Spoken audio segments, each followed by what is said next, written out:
to be here this morning speaking to a great group of people who are in the hunt, in essence, to make sure that we have broadband for everyone.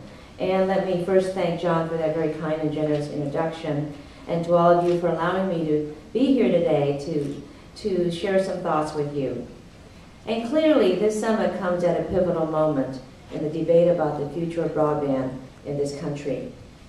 And I do suspect that a considerable amount of time in Congress will now focus on the AT&T T-Mobile potential merger. And I suspect Chairman Walden will hold hearings on the merger and its impact on consumer choice and competition. There are many important considerations and questions that will need to be addressed as more and more details come out about this potential merger. It is Congress's duty to thoroughly examine the impact of this merger in the marketplace. But we are here today not to discuss this issue.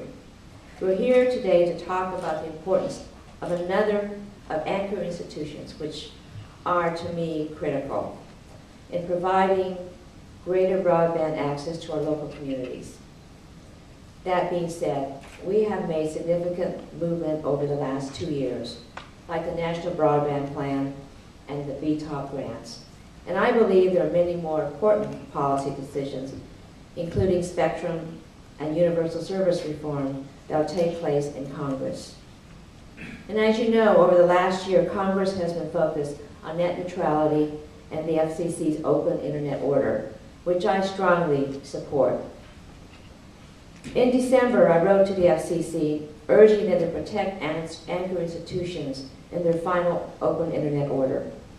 It was important to me to preserve the ability of anchor institutions to offer uninhibited internet access to consumers. And I'm very pleased that the FCC protected anchor institutions in their open internet order.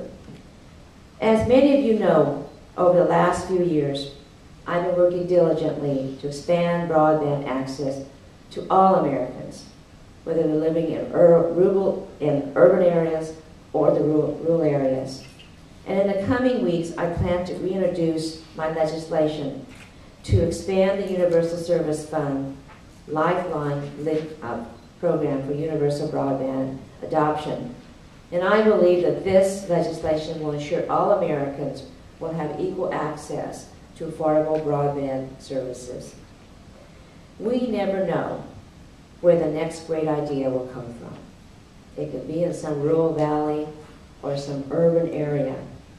So I believe we must eliminate all barriers to broadband adoption, including the high cost, which is considered the biggest impediment to at-home broadband adoption rates.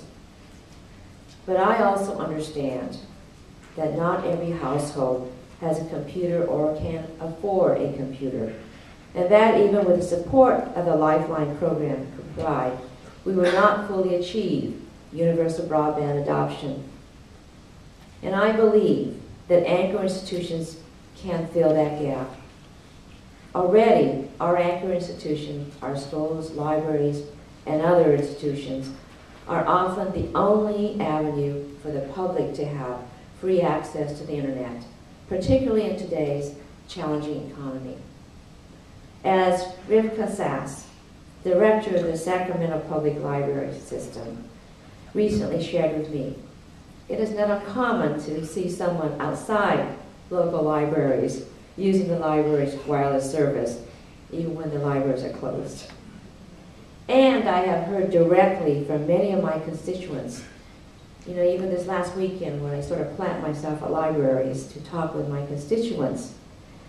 And I met one disabled gentleman who takes the bus to his local library to take advantage of the free broadband service it provides.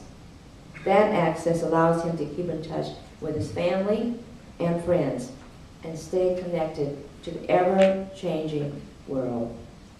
The schools, libraries, and other institutions that you represent are absolutely critical. And that is why I have been so pleased to support your coalition's efforts. And as John said, I mentioned this over and over again, and many times in hearings that are not talking about technology and internet, because I think it's important for all areas, schools, libraries, health institutions, everyone to understand the importance of the anchor institutions to connect all of us. In September of 2009, as John said, I spearheaded a letter, along with my really good friends, Anna Eshu and Ed Markey, to NTIA, requesting that anchor institutions be prioritized in the BTOP grant process. And I'm extremely pleased that my friend, NTI Administrator Larry Strickling, granted that request. Thank you, Larry. The BTOP grant process has impacted nearly 24,000 community anchor institutions for the purpose to connect or improve speeds, including a great number in my home state of California. And I'd like to briefly highlight a couple of those today.